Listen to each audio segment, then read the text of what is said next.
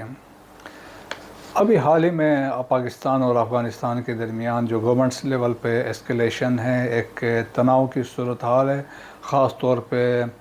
Torkham border اس وقت فی الحال بند ہے، کیونکہ وہاں پہ ایک انلیگل کنسٹرکشن افغان طالبان کرنا چاہ رہے تھے جس کو پاکستان نے اجازت نہیں دی۔ یہ گیٹ بند ہے، یہ گیٹ پہلی دفعہ بند نہیں ہوئے، چمن میں بھی ایسا ہوتا ہے، یہاں پہ بھی ایسا ہوتا ہے۔ نقصان خیر ہمیشہ افغانستان کا ہی ہوگا، کیونکہ Afghan transit traits totally depend کرتا ہے انہی راستوں پہ۔ اب بات رہی ہے کہ یہ جو کچھ میں نے لوگوں کو دیکھا ہے کہ جو وی لاگس کر رہے تھے جی اس کے بعد نیکسٹ ٹارگٹ گلگت ہے، یہاں سے وہ ٹریول کریں گے چلے، تو ایسا کوئی ہے بات ہی نہیں ہے۔ جو لوگ ایسے باتیں کر رہے ہیں انہوں نے نقشہ دیکھا ہی نہیں ہے۔ لوور چترال کا کوئی لنک نہیں بنتا ہے ود گلگت بلتستان، لوور چترال کا لنک بنتا ہے مدیر کے ساتھ، سوات کے ساتھ۔ ایون اپر چترال جس کا لنک بنتا ہے گلگت کے ساتھ تو وہ کافی ڈسٹنس سے اور دور ہیں۔ ادروائز میں نے آپ کو بتایا ہے گلگت بلتستان کا بارڈر لگتا ہے 114 کلومیٹر کا، وہ واخان کوریڈور کے ساتھ ہے۔ تو بہرحال جو میں نے آپ کو بتایا چترال کے لوگ ہوں یا گلگت بلتستان کے لوگ، ان کی جو ہسٹری اگر آپ دیکھیں بڑے ہوئے وارئرز ہوئے ہیں، انہوں نے آؤٹ سائڈرز کو کبھی ایکسیپٹ نہیں کیا۔ گلگت بلتستان کے لوگوں نے جس طرح ڈوگروں کے ساتھ لڑائیاں لڑی ہیں، سکھوں کے ساتھ لڑی ہے، انگریزوں کے ساتھ انہوں نے لڑائیاں لڑی ہے، پھر انڈین آرمی کے ساتھ لڑی ہیں، اسی طرح چترالی عوام ان کی بھی ہسٹری ہے، یہ افغانوں کے ساتھ لڑتے رہے ہیں، یہ برٹشرز کے ساتھ لڑتے رہے ہیں، اور بھی کوئی بھی جو باہر سے ان کے علاقوں میں آئے ان کے سامنے یہ کھڑے ہوئے ہیں، انہوں نے لڑائیاں لڑی ہیں۔ اور چترال کے لوگوں کی بہادری کے بڑے قصے ہیں، اور خاص طور پر میں نے بتایا تھا نا کہ ان کا ایک لنک بنتا ہے گلگت بلتستان کے ساتھ۔ تو جو جنگ آزادی بلتستان جو لڑی گئی ہے، جو سکردو کی جو لڑائی تھی، تو جو آخری جو حملہ ہوا، ڈاکٹر دانی نے اپنی کتاب میں لکھا کہ جو فائنل بلو تھا for the liberation of Skardu, وہ چترال کے لوگوں نے اس میں ڈیلیور کیا، اور چترال سے خاص طور پر کرنل مطاع الملک آئے تھے، چترال باڈی گارڈز اور چترال کے دوسرے والنٹیئرز کے ساتھ، اور اسی طریقے سے ان کی وہاں پہ بھی کنٹریبیوشن رہی ہے۔ سو چترال کے لوگوں کا اور گلگت بلتستان لوگوں کا ایک باہمی رشتہ ہے، رشتے ہیں، اور جس طرح میں نے آپ کو ایکسپلین کیا ہے یہ بہت سارے تاریخی طور پہ، مذہبی طور پہ آپس میں جڑے ہوئے ہیں۔ تو یہ لوگ کیسے ہیں، یہ کبھی اپنے علاقوں میں آؤٹ سائڈرز کو الاؤ نہیں کریں گے، اور خاص طور پہ دہشت گردانہ کارروائیوں کو کبھی نہیں کریں گے، چاہے وہ چترال کے لوگ ہوں گے، وہ یا گلگت بلتستان کے لوگ ہوں گے۔ ابھی آپ نے دیکھا ہوگا ٹی وی پہ بھی دیکھا ہوگا، خبروں میں بھی دیکھا، چترال کے عوام افواج پاکستان کے ساتھ، سیکیورٹی فورسز کے ساتھ شانہ بشانہ کھڑی ہیں، اور وہ عوام جو ہے وہ ٹرانسپورٹ کر رہے ہیں ویپنز اور ایکوپمنٹ کو اور سپلائیز کو فارورڈ ایریاز میں۔ سو یہ محبت ہے افواج پاکستان کے ساتھ گلگت بلتستان کے لوگوں کی، چترال کے لوگوں کی۔